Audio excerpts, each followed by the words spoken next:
নমস্কার বন্ধুরা, ভক্তিমূলক কথা চ্যানেলে জানাই আপনাদের স্বাগত।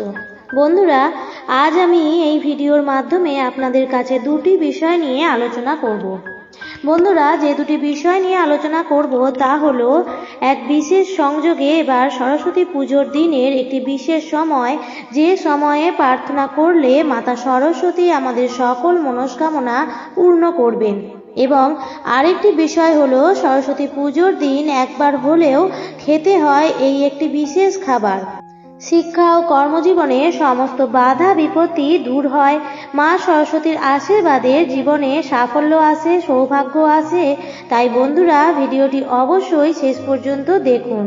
বন্ধুরা, আপনারা কি জানেন সরস্বতী পুজোর দিন এই সময় বলা সকল প্রার্থনা, সকল মনের ইচ্ছা মা পূর্ণ করেন? হ্যাঁ বন্ধুরা, মা সরস্বতীকে বাণী ও বিদ্যার দেবী বলা হয়ে থাকে। মা সরস্বতীর আশীর্বাদেই আমরা কথা বলতে পারি।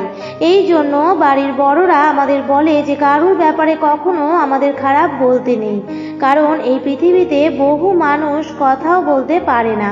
তাই আমরা খুবই ভাগ্যবান। বন্ধুরা, মা সরস্বতী হলেন ভগবান ব্রহ্মাদেবের শক্তি স্বরূপা, তাই সৃষ্টির সমস্ত জ্ঞানের দেবী হলেন তিনি। তাই জীবনে সফলতা পাওয়ার জন্য মায়ের আশীর্বাদ নেওয়াটা খুবই দরকার। তাই বন্ধুরা, প্রত্যেক বছর বসন্ত পঞ্চমীতে মায়ের আরাধনা করা হয়। সমস্ত ভক্তরা মায়ের আশীর্বাদ প্রাপ্ত করার জন্য সকাল সকাল ঘুম থেকে উঠে গায়ে হলুদ লাগিয়ে স্নান করে মায়ের আরাধনা করেন। তাই যাদের মাথার ওপর মায়ের হাত রয়েছে তাদের মুখ দিয়ে বেরোনো প্রত্যেক শব্দ সবাই মন দিয়ে শোনে।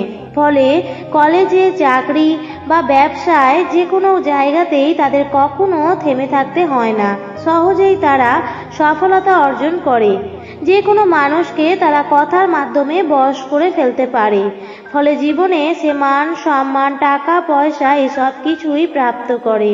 তাই বন্ধুরা, এবছর মা সরস্বতী পুজো পড়েছে 14ই ফেব্রুয়ারি বুধবার।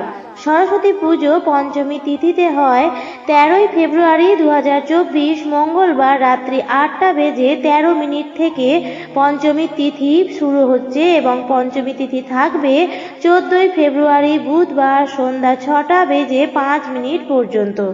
এই প্রসঙ্গে বলে রাখি, সরস্বতী পুজোর শুভ সময় এবং তাছাড়াও সরস্বতী পুজোর পুষ্পাঞ্জলি দেওয়ার শুভ মুহূর্ত, এই সব কিছু বিষয়ে ইতিপূর্বেই আমার চ্যানেলে একটি ভিডিও স্বতন্ত্রভাবে দেওয়া হয়েছে, আপনারা চাইলে দেখে নিতে পারেন। তো চলুন বন্ধুরা, এবার আমরা জেনে নিই যে সেই গুপ্ত সময়, যে সময় সকল মনস্কামনা মাতা পূর্ণ করবেন।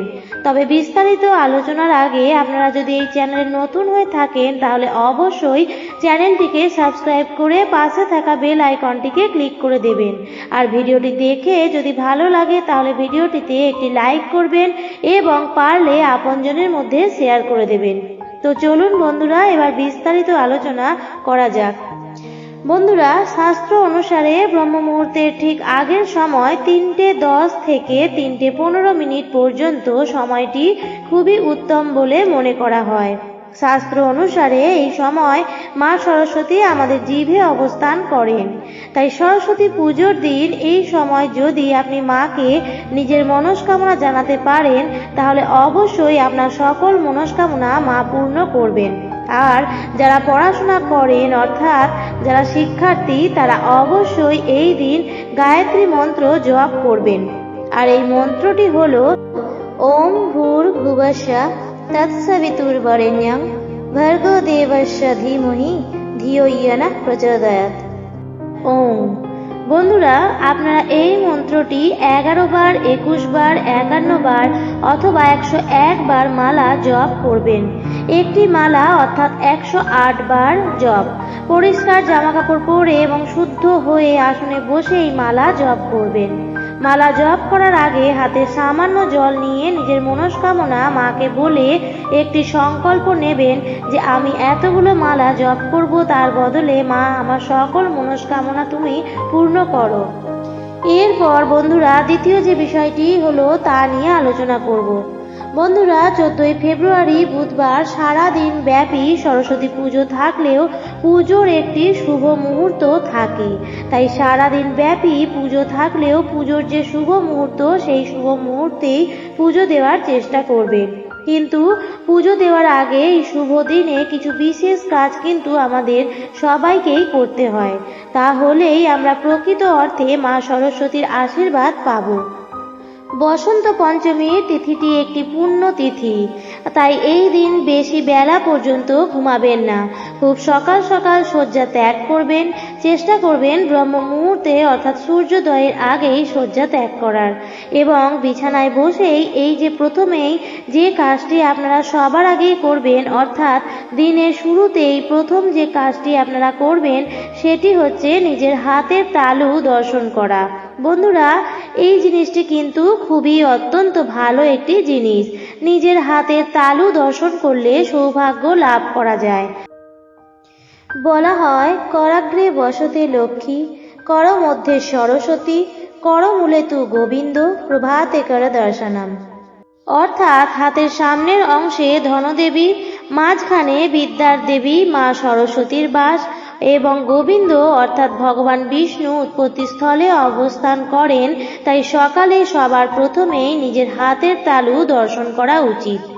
এই দিনটি যেহেতু বিশেষ দিন, তাই হাতের তালুর দর্শন করেই মা সরস্বতীর যে কোনো মন্ত্র আপনারা উচ্চারণ করতে পারেন, অথবা মা সরস্বতীকে আপনারা মনে মনে স্মরণ করতে পারেন। এই বিশেষ দিনের শুরুটা যদি আপনারা মা সরস্বতীর নাম দিয়ে করেন, তাহলে মা সরস্বতীর আশীর্বাদ আপনারা অবশ্যই পাবেন।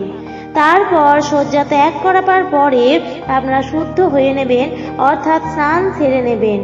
স্নান করার পর শুদ্ধ বস্ত্র পরে, বিশেষ করে সাদা বা হলুদ রঙের বস্ত্র আপনারা পরতে পারেন। মা সরস্বতীর এই রং দুটি অত্যন্তই প্রিয়। সাদা অথবা হলুদ রঙের নতুন অথবা কাঁচা বস্ত্র পরে তারপর বন্ধুরা গঙ্গা জল ছিটিয়ে নেবেন এবং তারপর সরস্বতী পুজোর জোগাড় করবেন।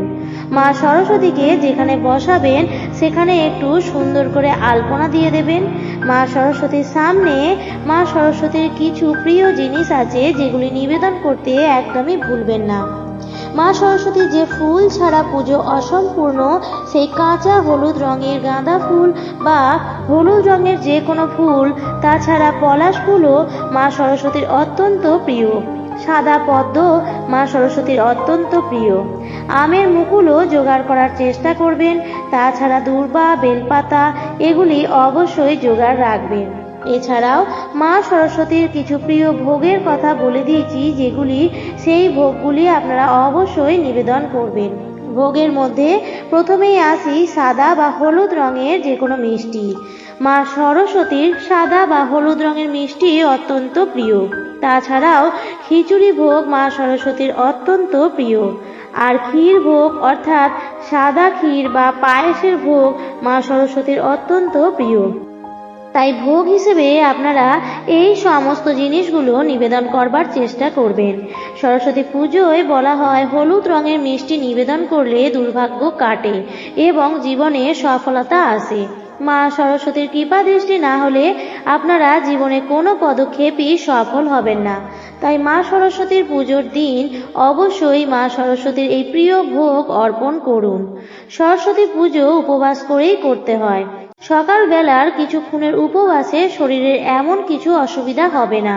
তাই উপবাস থেকেই মা সরস্বতীর পুজো করবেন এবং পুজোর পরে যা ভোগ আপনি মায়ের কাছে নিবেদন করেছেন সেখান থেকে একটি সাদা রঙের এবং একটি হলুদ রঙের মিষ্টি অবশ্যই গ্রহণ করবেন। আপনারা খেতে পারেন একটি সাদা বাতাসা এবং একটি লাড্ডু, অথবা খেতে পারেন খিচুড়ি ভোগ এবং ক্ষীর ভোগ। যে কোনো সাদা বা হলুদ রঙের কোনো খাবার যদি আপনারা ভোগ হিসেবে খেতে পারেন তাহলে কিন্তু অত্যন্তই ভালো। সরস্বতী পুজোয় কিন্তু অনেকেই ভোগ রান্না করেন। খিচুড়ি ভোগ রান্না করা হয় এবং শেষ পাতের জন্য অবশ্যই পরমান্ন বা পায়েস বানানো হয়। আপনারা যদি কোথাও থেকে সেই প্রসাদ পেয়ে থাকেন তাহলে নিজেকে ধন্য মনে করবেন। উপবাস থেকে মা সরস্বতীর পুজোর প্রসাদ খেয়ে, জল খেয়ে তারপর আপনারা উপবাস ভঙ্গ করবেন এবং সরস্বতী পুজোর দিনটি কিন্তু অত্যন্ত ভালোভাবে কাটাবেন। বন্ধুরা, সরস্বতী পুজোর দিন অবশ্যই একবার হলেও মুখে দিন মা সরস্বতীর পুজোর প্রসাদের হলুদ অথবা সাদা মিষ্টি। আপনার জীবনে সাফল্য আসবেই। মা সরস্বতীর কৃপায় জীবনের সমস্ত বাধা বিপত্তি দূর হবে। বন্ধুরা, এই ছিল আজকের বিষয়। আজকের ভিডিওটি দেখে ভালো লাগলে অবশ্যই চ্যানেলটিকে সাবস্ক্রাইব করে রাখবেন। ভিডিওটি দেখার জন্য অসংখ্য ধন্যবাদ।